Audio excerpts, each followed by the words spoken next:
किन्नर चुड़ैल। गोरखपुर नाम का एक गांव हुआ करता था। उस गांव में ज्यादा लोग नहीं रहते थे। उस गांव में एक गर्भवती विधवा औरत रहती थी। उस औरत का नाम कमला था। कमला अपने घर में अकेली रहती थी। उसके पति की सारी जायदाद उसके नाम हो गई थी, पर सभी गांव वाले उस औरत को मनहूस औरत समझा करते थे और सभी उससे नफरत किया करते थे। एक बार कमला राशन की दुकान पर खाने का सामान खरीदने जाती है। भैया जी, जरा 1 किलो दाल चावल देना। अरे हाय हाय हाय हाय हाय हाय! अरे मनहूस औरत, मेरी दुकान में अपशुगन करवाने आ गई क्या? हैं? चल जा यहाँ से। मैं कुछ नहीं देने वाला हूँ तुझे। भाग भाग यहाँ से, चल जा, निकल। भैया जी, ऐसा मत कहिए। मैं गर्भवती हूँ, मुझे खाने की बहुत जरूरत है। मुझे खाना दे दीजिए। दुकानदार कमला को वहां से धक्के मारकर भगा देता है। तभी कमला रोते रोते उस गांव के किन्नरों के इलाके में आ जाती है। गांव वाले किन्नरों को उसी इलाके में रखा करते थे, क्योंकि वो लोग किन्नरों को पसंद नहीं करते थे और उनके इलाके में रहने से मना करते थे। तो किन्नरों ने उसी गांव में अपना एक इलाका बना लिया था। जब किन्नर लोग देखते हैं कि एक गर्भवती महिला रोते रोते उनके इलाके में आ गई है, तो सारे किन्नर कमला के पास जाकर उसका हाल पूछने लगते हैं। क्या हुआ बहन, तुम्हारी गर्भवती अवस्था में इतनी बुरी हालत कैसे है? तुम रो क्यों रही हो?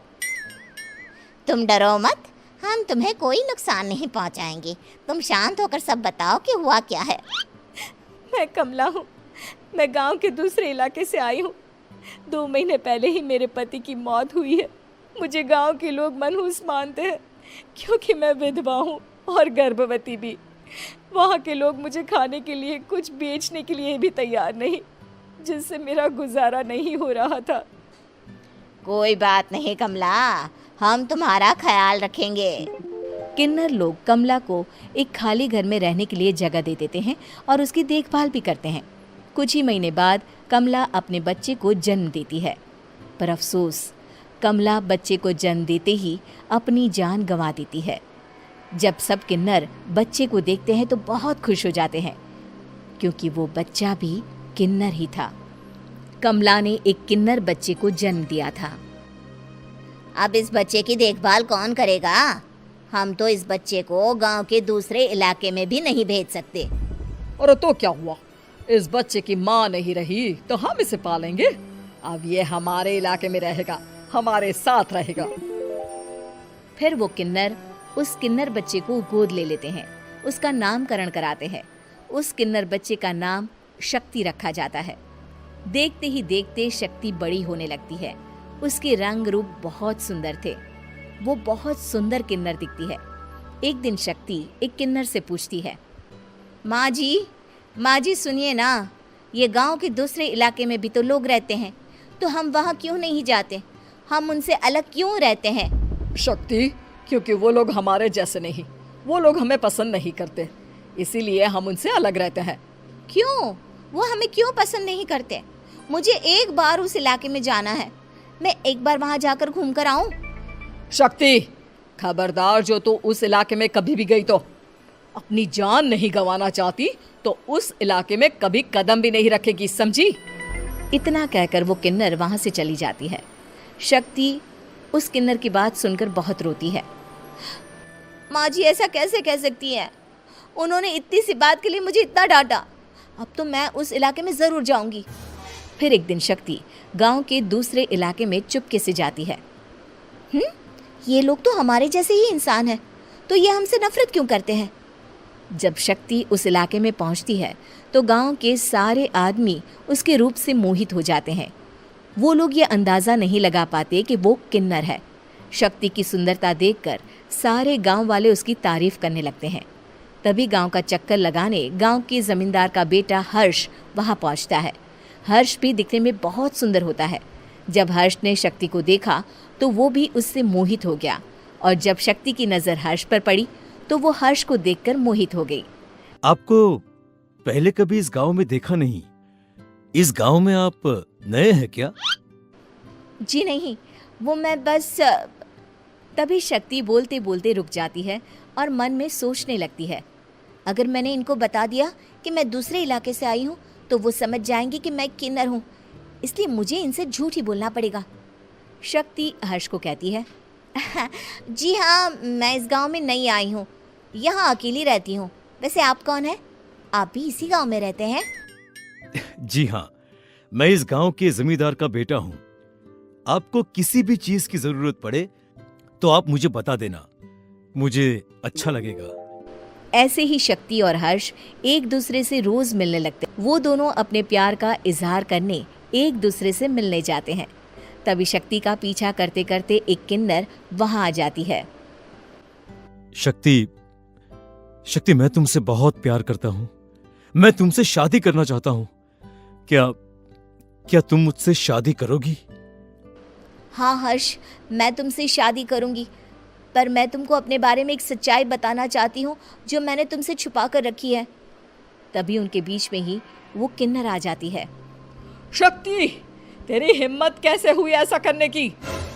वो किन्नर शक्ति को खींचकर गांव के जमींदार के पास ले जाती है। हर्ष भी वहां शक्ति को बचाने के लिए पहुंच जाता है। जमींदार शक्ति और हर्ष के प्यार के बारे में सुनकर गुस्से में आ जाता है और शक्ति को गांव के बाहर निकालने की सजा देता है।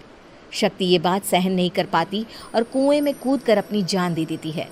जमींदार हर्ष की शादी गांव की एक लड़की से करवा देता है, पर हर्ष इस शादी से खुश नहीं होता। शक्ति अपना बदला लेने के लिए मरने के बाद किन्नर चुड़ैल बन जाती है। अब मैं इन गाँव वालों को नहीं छोड़ूंगी, अब इनसे मैं अपने प्यार का बदला लूंगी। किन्नर चुड़ैल गांव वालों को परेशान करना शुरू कर देती है। एक बार वो रात को गांव के खेतों में पहुंच जाती है और वहां आग लगा देती है। सारी फसल जल के राख हो जाती है। जब एक आदमी रात को उठकर देखता है कि खेत में आग लग गई है तो वो वहां पहुंच जाता है। वो देखता है कि खेतों के बीचों बीच एक किन्नर चुड़ैल खड़ी है और वहां खड़े होकर ताली बजा रही है। गांव वाला किन्नर चुड़ैल को देखकर बेहोश हो जाता है। जब सुबह उस आदमी को होश आता है तो वो सीधा जमींदार के पास जाता है। अरे जमींदार साहब, अरे वो किन्नर चुड़ैल ने मेरी सारी फसल जला दी।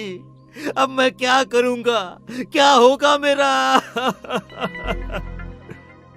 जमींदार चुड़ैल किन्नर का नाम सुनते ही सब कुछ समझ जाता है।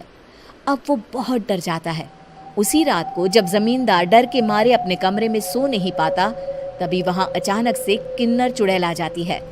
किन्नर चुड़ैल जोर जोर से जमींदार के आगे खड़ी होकर हंसने लगती है और ताली बजाने लगती है। जमींदार उस डरावनी किन्नर चुड़ैल को देखकर बहुत डर जाता है। तूने मेरे साथ बहुत बुरा किया, अब मैं तुझे जान से मार दूंगी। नहीं नहीं नहीं नहीं नहीं, मुझे माफ कर दो, मुझे मत मारो। मैं कभी ऐसा दोबारा नहीं करूंगा। अब तुम जो बोलोगी वही मैं करूंगा। ठीक है, मैं चाहती हूँ कि किन्नर इलाका गांव के इलाके से जुड़े और गांव का कोई भी आदमी किन्नर समाज से द्वेष ना करे, उससे नफरत ना करे, नहीं तो मैं सारे गांव को मार दूंगी। और तुम गांव में एक नया कानून बनाओ कि अगर किसी ने भी किन्नर समाज को हानि पहुंचाने की कोशिश भी करी या इनसे भेदभाव करने की भी कोशिश करी तो उनको कड़ी से कड़ी सजा मिलेगी। हाँ हाँ हाँ हाँ, मैं ऐसा ही करूंगा। तुम जो बोलोगी वो मैं करूंगा, पर मुझे जाने दो प्लीज। तब वो किन्नर चुड़ैल वहां से चली जाती है। गांव का जमींदार किन्नर चुड़ैल का कहा मानते हुए दोनों इलाकों को एक कर देता है और नया कानून भी लागू कर देता है। तब से वहां किन्नर समाज और बाकी गांव वाले शांतिपूर्वक रहने लगते हैं।